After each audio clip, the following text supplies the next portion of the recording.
This is a continuation of John Leonard reports. Initiating to of 5.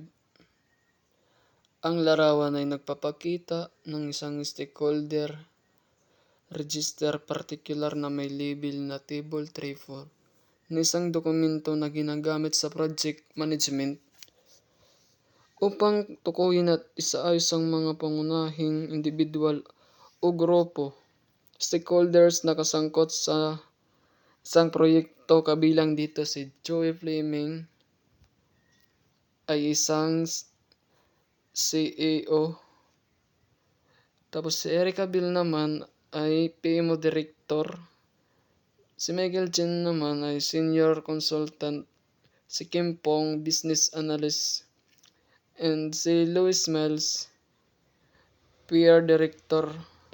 So pagdating naman dito sa external and internal, bali si Kim Pong lang dito ang naiba. Bali external siya dito.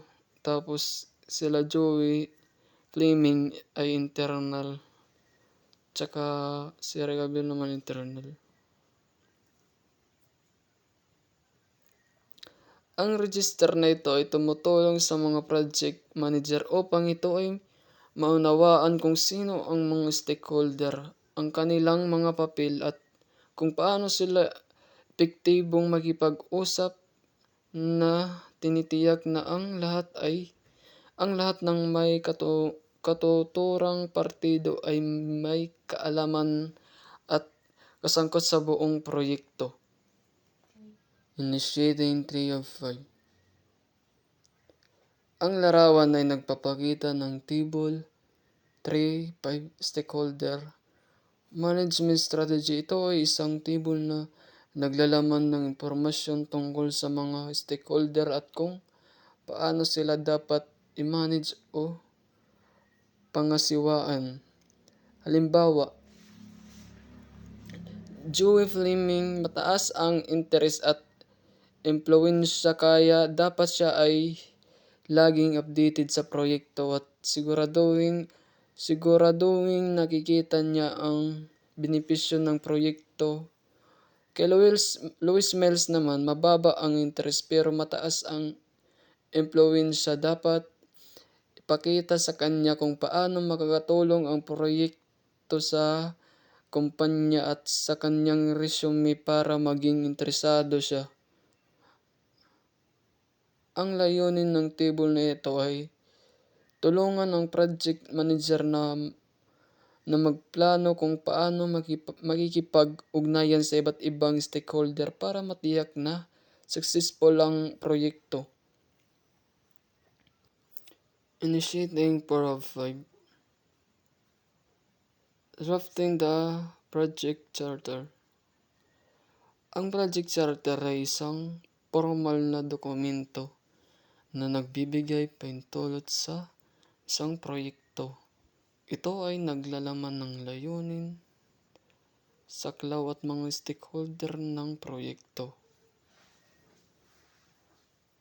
At nagsisilbing basihan para sa lahat ng mga susunod na desisyon at aksyon sa proyekto. See Table 364 for an example.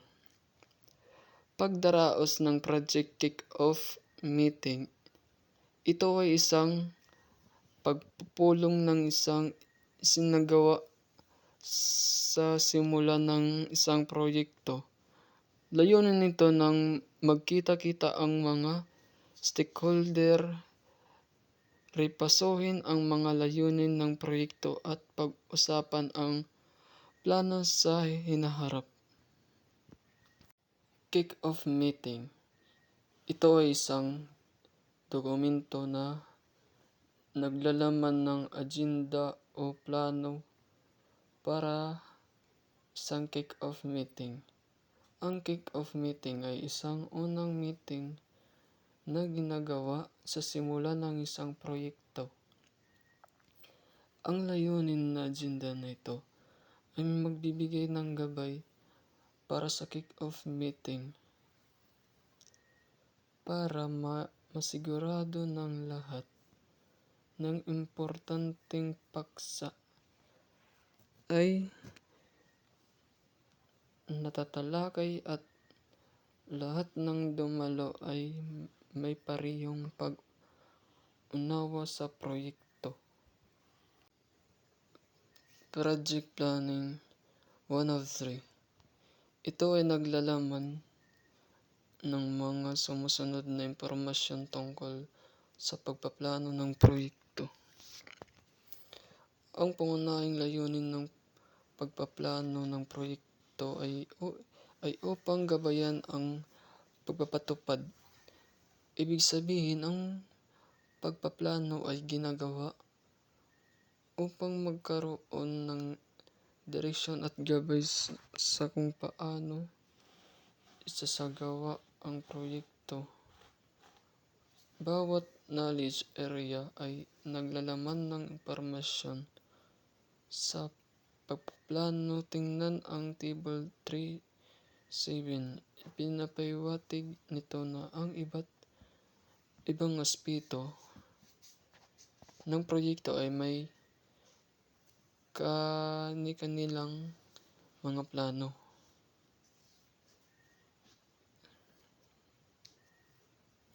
Mga pangunahing result.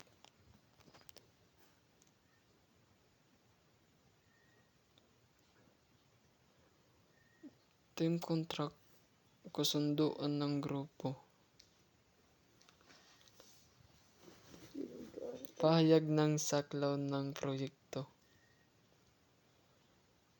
Ito ay ang paghahati-hati ng proyekto sa mas maliit na gawain.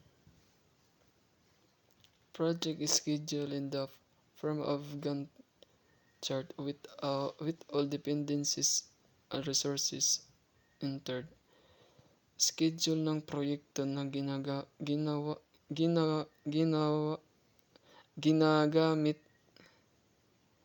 ang Gantt chart kung saan nakalagay ang lahat ng mga dependencies, mga gawain na nakadepende sa isa't isa at mga resources, mga kailangan para magawa ang gawain.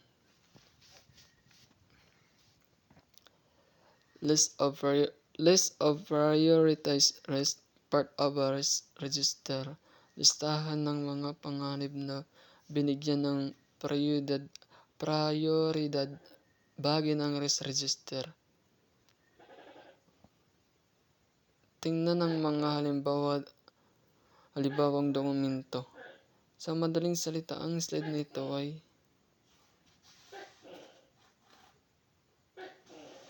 nagbibigay ng pangkalatang ideya tungkol sa kung ano ang kasama sa pagpaplano ng isang proyekto. Ito ay naglalaman ng mga mahalagang dokumento at proseso na dapat gawin upang maging matagumpay ang proyekto. So, bali nakita nyo ba ito? Ito ay parang Gantt chart. Ginagamit para makita kung kailan dapat matapos ang bawat gawain at para masubaybayan kung ang proyekto ay nasa tamang schedule. Ang listahan na ito ay nagpapakita ng mga posibleng panganib na maaaring mangyari sa proyekto na nakaayos ayon sa kanilang prioridad. Ang pinakamataas na prioridad ay ang lack of inputs from internal consultants na nagpapahiwatig na ito ang pinakamalaking alalahanin sa proyekto. Ang layunin ng listahan ito ay upang matukoy ang mga posibleng problema na maaaring makaapekto sa proyekto at upang magplano ng mga paraan upang maiwasan o mabawasan ang mga ito. Ito ay bahagi ng risk management sa project planning. Project execution o pagpapatupad ng proyekto. Kadalasan, nangangailangan nito ng maraming resources para maisagawa. Ibig sabihin, sa yugtong ito, mas maraming kailangan para matapos ang proyekto. Kailangan gamitin ng mga project manager ang kanilang leadership skills para mahawakan ng maraming challenges na nangyayari sa pagpapatupad ng proyekto. Ang project manager ay dapat maging mahusay sa pamumuno para malampasan ang mga problema. Table 311 list the knowledge areas, executing processes, and outputs of project execution. Ang Table 313 ay naglalaman ng mga impormasyon tungkol sa mga knowledge areas, executing processes, at outputs ng project execution. Maraming project sponsors at customers ang nagfo-focus sa deliverables na may kaugnayan sa pagbibigay ng mga products, services o result na ninanais mula sa proyekto. Ang mga sponsors at customers ay nagbibigay pansin sa mga resulta ng proyekto. Mahalaga rin na idokumento ang change requests at i-update ang mga planning documents. Kailangan na maitala ang mga pagbabago at i-update ang mga plano. Ang milestone report ay nakakatulong para mag-focus sa pagkumpleto ng mga major milestones. Ang milestone report ay nakakatulong para tutukan ang mga malagang milestone. Project monitoring and controlling involves measuring progress toward project objectives, monitoring deviation from the plan, and taking correction actions.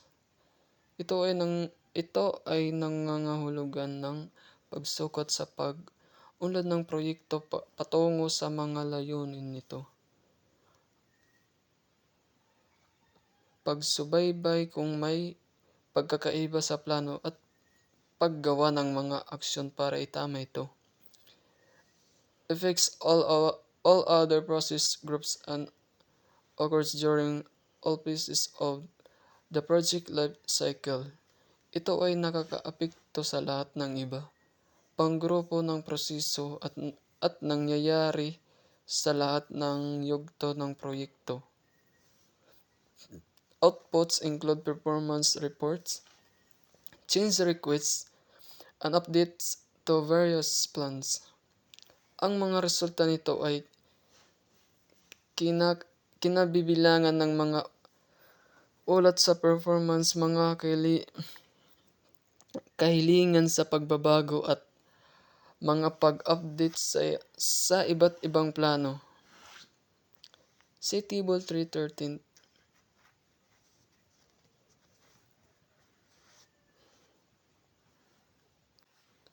Sa madaling salita, ang project monitoring and controlling ay ang proseso ng pagsusubaybay sa pag-unlad ng proyekto, pagtukoy ng mga problema at paggawa ng mga aksyon upang matiyak na ang proyekto ay nakumpleto ayon sa plano.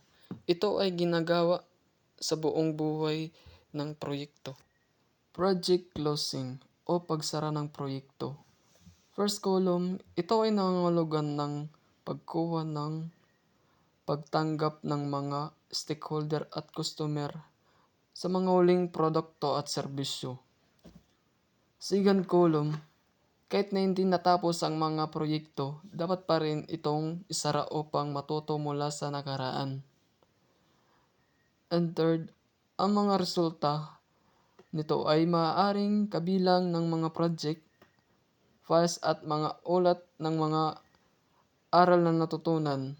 Adalas, maaari rin itong kabilangan ng isang huling ulat at presentation. Sa madaling salita, ang project closing ay ang proseso ng formal na pagtatapos ng isang proyekto. Ito ay kinabibilangan ng pagkuha ng pagtanggap mula sa mga stakeholder, pagdodokumento ng mga aral na natutunan at pag-ayos ng mga huling gawain. Ang 5 grupo ng proseso. Sa pamamahala ng proyekto ay ang pagsisimula, pagpaplano, pagpapatupad, pagsubaybay at pagkontrol, at pagsara. Maaari mong iugnay ang mga pangunahing gawain ng bawat grupo ng proseso sa 10 knowledge areas.